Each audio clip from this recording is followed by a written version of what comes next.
বৈষম্য বিরোধী ছাত্র আন্দোলন দমাতে গোপন হোয়াটসঅ্যাপ গ্রুপ খুলেছিলেন শোবিজের একদল শিল্পী। গণ আন্দোলনে তারা রাজপথে ছিলেন বিপক্ষে।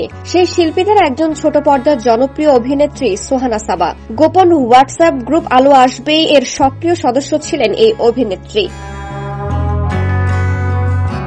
দেশজুড়ে যখন শিল্পীদের গোপন গ্রুপের স্ক্রিনশট নিয়ে তুমুল আলোচনা সমালোচনা, ঠিক সেই সময় নতুন এক খবরের শিরোনাম হলেন সোহানা সাবা। সম্প্রতি এক গণমাধ্যমে সোহানা সাবার দেহ ব্যবসার চাঞ্চল্যকর তথ্য ফাঁস শিরোনামে একটি ভিডিও প্রতিবেদন প্রকাশ হয়েছে, যা দেখে রীতিমতো ক্ষেপেছেন এই অভিনেত্রী, দিয়েছেন হুমকিও।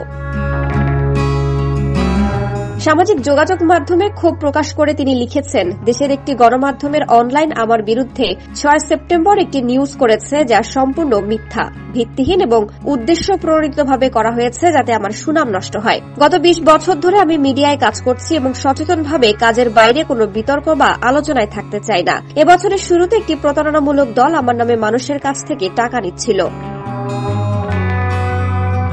অভিনেত্রী আরও লিখেছেন, আমি তখনই একটি জিডি করি যেন ভবিষ্যতে এ ধরনের কাজ কেউ করার সাহস না পায়। সেখান থেকে এক অপরিচিত সাংবাদিক এ ঘটনা সম্পর্কে জানতে পারে এবং আমাকে ফোন করে কথা বলে। এখন দেখছি সে আমার বিনা অনুমতিতে সেই কথোপকথনটি রেকর্ড করেছে, যা সম্পূর্ণ আইনের বাইরে।